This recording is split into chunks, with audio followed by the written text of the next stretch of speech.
Hey, what's up, guys? So normally I want to do these on Fridays, but yesterday I just had like a lot of things kind of going on, and so um, yeah, you gotta deal with priorities.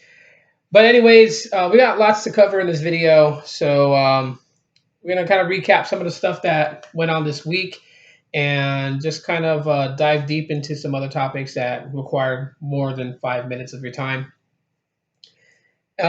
So let's start off with the first one that I want to talk about, and that's development for Android. And what I mean by development, I don't necessarily mean like the development of the OS and everything like that per se, but development as far as modding our devices, modding Android, and porting over UIs. Making our Android smartphones more custom. We're having a lack of that, and we all know where the culprit behind it. We all know that you know um, manufacturers are locking down bootloaders. They are making it extremely tough to root devices, and some of our best developers have not moved on, but have stuck purely with flagship devices. Some that are still rootable, but even now it's starting to clench into flagships, where certain flagships are at this point barely, being able to root them. And it sucks when you think about it, because that was one of the quintessential things that drew me to back Android over any other mobile OS out there, was that fact. The fact that I know that I would be able to customize any one of my devices to however I wanted to look and feel. Um, it gave me the option to really try out something without having to buy that particular brand. So, let's take my G Stylo for example. We know that it runs UX 4.0, but let's say I want to try the new Sense.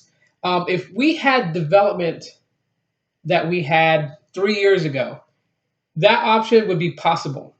Someone would have found a way to port over HTC Sense to the G Stylo and have it completely fully working and everything like that.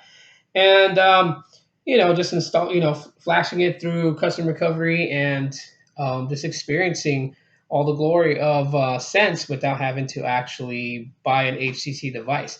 Those are some of the things that I remember about development from all the devs out there who really put in such tremendous and amazing work for what they were doing, whether it was porting over something, whether it was building a custom ROM. It didn't matter. They did some extremely wonderful work, and this day we don't see a lot of it anymore. It's pretty much slowed down, and even some of the flagship devices are barely touchable. When it comes to that, and that's one of the things that frustrates me so much about these manufacturers, and I guess whatever deals they make with carriers, because ultimately Android is open source. It was meant to either you use it, you take it, you tweak it your own way. There wasn't a lot of constrictions to it. But now carriers like Verizon, who have kind of put their own spin on things, and other carriers are starting to follow in suit, asking for devices to be locked down, asking for bootloaders to be locked down. It's kind of depressing, and sometimes, I wish, like, these big carriers. I mean, they get money, they get everything that they would want, and it just gets frustrating. I mean, like, one of the things I believe that the carriers should only be worried about is someone basically churning, or which is a term of them switching over to another carrier and taking their device to go. I can understand that. Before they can take their device, they have to finish their obligations with their contracts, which hardly any of them use contracts anymore. Um, but I mean, to stop people from wanting to customize their device, I mean, I know they use the same old excuse all the time, and that's, we don't want people using a hotspot for free. Which I believe that if you pay for data, then that's the data that you pay for. You should be able to use your data however you want to use it. But that's just me. But that's always been their excuse. But really, it's just really hindered the customization of Android to have people push the boundaries of creativity. I think it totally sucks. So the next thing I want to talk about is a little frustration that I have pretty much with like Sprint and LG. Now I've talked to LG about this, and they do have a stock firmware, obviously, for the G Stylo, the LS770. Now, if you have the Metro PCS one or the T-Mobile one, you guys are gold. You guys are awesome. You guys are set. And the reason why they're set is because any little mistake that they've made, anything that caused their phone to go into a boot loop, into basically soft brick, they can bounce back from it. They got stock firmwares up the yin yang just to basically flash using the LG flash tool. And it aggravates me that, till today still, Sprint has not given the okay for that stock firmware to be released. Now, the way I see it, someone can get pretty technical about, well, this is how they do it. I really don't care.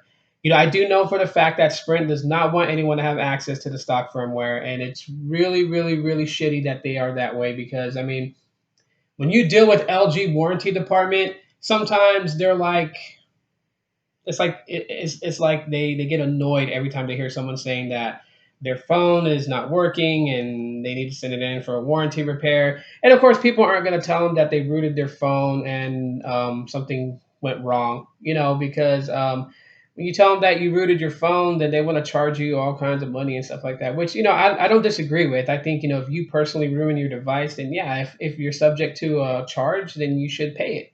But I know some people out there, either can't afford to pay it, which is, something that most people say, and some people just don't have the money to throw like that, in that particular direction. They got bills to pay and things like that. So, um, with that being said, there's a way that you can fix it on your own. And using the LG Flash tool and flashing stock firmware is pretty novice. Following the directions step by step, which there are directions on how to do it. It's out there. You just got to Google it and find it. You should be able to recover your device from a boot loop, from a soft brick, and basically not have to require the assistance of the LG warranty department, who I can tell by the way that they've spoken to me on several different occasions, are kind of hoping that maybe Sprint will okay for them to release that firmware. It's been over a year on the G Stylo, and another device that's affected by the same BS is also the Vault 2.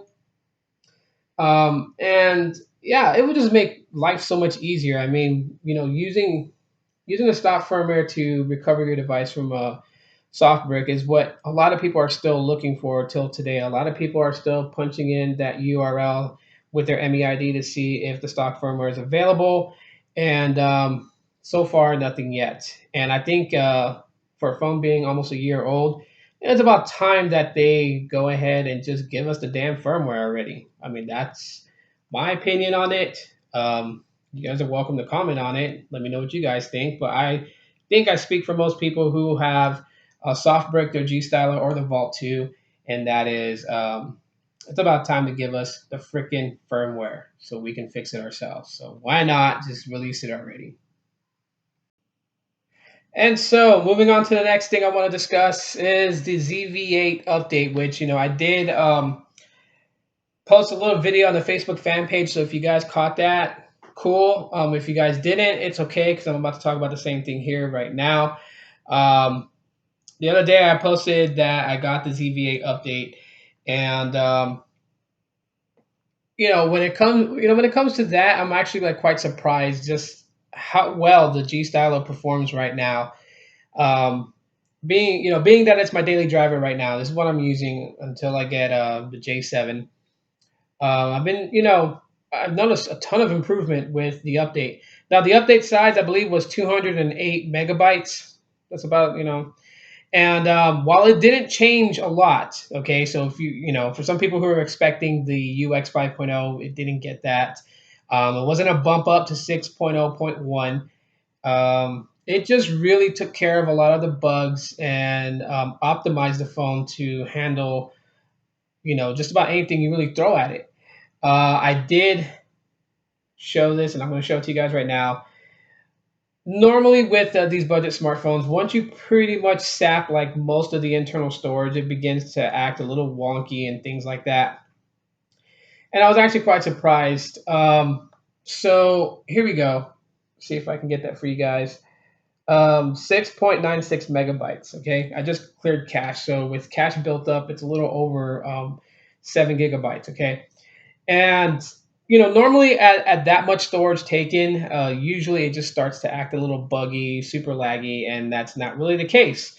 Also, I do have the stock Facebook app on here. I don't have Facebook Lite, and it's handling Facebook quite well. I mean, still, when you first launch the app, it's still a little buggy, it's still, a little laggy. But as you're going through the app, and it loads up, and then it just starts to speed up, and that's something that I did not see with the prior ZV7 and previous versions before. So that to me is something that tells me that they really did optimize the device to handle a lot of the major apps you throw at it. Also, taking away a lot of the lag and issues that you have. Now, it doesn't increase internal storage, so if you're looking to download a pretty hefty big game, just expect the game to, when it first boots up, to be a slight lag to it. But as you're playing the game, it's going to smooth out a lot. And a lot of people with the G Stylo needed that for the simple fact that, when the Stylo 2 came out, the G Stylo dropped dramatically in price. So a lot of people that, didn't want to spend almost 200 bucks on the G Stylo saw that it was available for 80 bucks. Of course, they're going to go out and get it. I'm one of those people that does that. Sometimes I would rather wait until a phone drops in price before I go and get it. And, so a lot of people are starting to get it. A lot of people are, you know, they are basically having sort of a good time with it. And with this recent update, it really helps a lot. It really helps speed things up. So I just wanted to kind of point that out there real quick. So from Google I/O, which recently ended, we had a 3-day event, Wednesday, Thursday, and Friday. Google I/O. A lot of people are talking about it. While catching up with a lot of the keynotes and a lot of the unveilings of things, um, the three that still excite me is Allo, Duo, and Google Home. Now, Allo being a messaging app that is backed and powered with Google Assistant to basically keep you in your conversations is something that I find that is pretty awesome. My view about them not integrating it with Hangouts, you know what? It is what it is. I mean, I would love to see it integrated with Hangouts, but at the same time, too, I don't, because if it's integrated into Hangouts, it's not going to be appreciated or used a lot. Um, Google tends to make a lot of things very similar to one another, and then people just really get confused. And even if it's just something that they use to test how people would react to it, it still gets confusing. Um, Google did state that they're not going to kill off Hangouts, so Hangouts will remain. They never said nothing about Google Messenger though. But so Allo could be killing off Messenger, and if it does, oh well. The benefits you get from Google Allo is amazing. You guys should definitely check out the demo. Google Duo was another app that they talked about that they're releasing this summer. Both apps are being released this summer, by the way, and it's video calling one on one. So I can kind of see why they didn't integrate this into Hangouts, because Hangouts, you can do video calling, you can do group video calling. With Duo, it's single, one on one.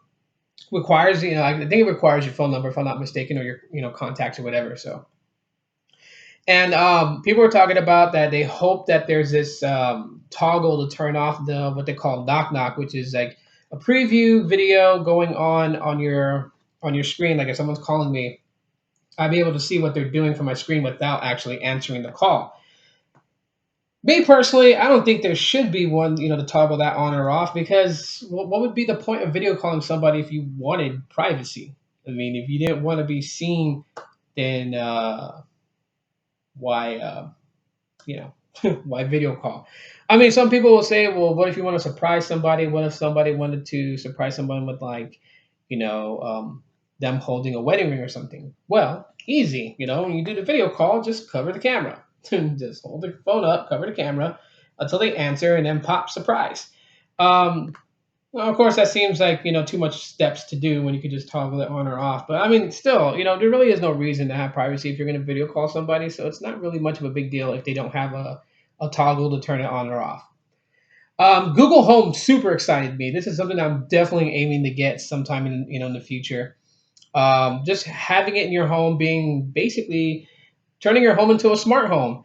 It being able to control your lights, control other wireless speakers around your house, so you can play music throughout the house or in specific rooms. You can actually use it like an alarm clock to wake up people. Like your kids are still sleeping and you're up, you got to get them up. You don't want to use an alarm clock that buzzes and beep beep beep beep beep beep. So you just play a song that's cheerful to wake them up to, and you can tell it to play it in their room. Just have a speaker that's wireless in their room, connected with Google Home, and it's done. But besides doing things like that, asking it questions, and how it's nearly full AI already. I mean, you can engage in a conversation with Google on Google Home, and you can also do so in Allo as well, I believe. But you can engage in a conversation, no problem. It's like talking to your friend.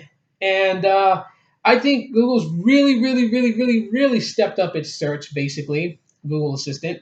And yeah, it's just going to make things a lot more cooler, a lot more interesting, and very excited for it. So that's just basically my take on that. And finally, the naming of Android N. Well, most people speculated that they probably had a name they were going to announce at Google I/O. We didn't get a name. Instead, we got a campaign which tells you guys to submit your ideas for what the N in Android N should stand for. Funny thing is, I didn't catch this on, but I was just talking with several people about it, and one person actually brought it to my attention that for some odd reason, with the color of the logo of N in Android N, so if you click the little the OS version, and it's supposed to pop up that little logo where the Easter egg would be. They noticed that the N kind of resembles the colors of a box of nerds. And of course, at a keynote that was talking about it, one person made mention that this is as close as nerds will get to being a rock star. Um, the word nerds is tossed around a bit over the last 3 days, and so I wouldn't be surprised if it's going to be called Android Nerds, like named after the candy. I mean, we've had Kit Kat, you know. So yeah, why not nerds? And nerds is pretty cool too. I mean, just the fact that the word nerds. I mean, a lot of people that's deving and fully into mobile technology is classified as nerds. And so it wouldn't surprise me if that's the angle that they're going with it, and that this whole little campaign they're doing about you guys dropping your submissions for ideas is just kind of like to keep us busy. But then also there's the other side playing devil's advocate here, and that they could be having people leaning to believe that it's going to be called nerds, and then hit us with something completely left field, because Google is like that. So again, it leaves us speculating what will N be called, and you guys can leave your thoughts in the comment section of this video, telling me what you guys think N would be. You guys can also comment on some of the other stuff that I talked about. Would love to know your guys' thoughts and opinions about it. And I'm going to go ahead and close out this video already. And hopefully you guys watched it all the way through. I know it's pretty long, but I have a lot to say. And I'll try to keep these on Fridays. If not, I'll get them up Saturday. But before Sunday, definitely. So that's it, guys. If you guys enjoyed it, drop me a like, subscribe to my channel, and you guys will see me in the next one.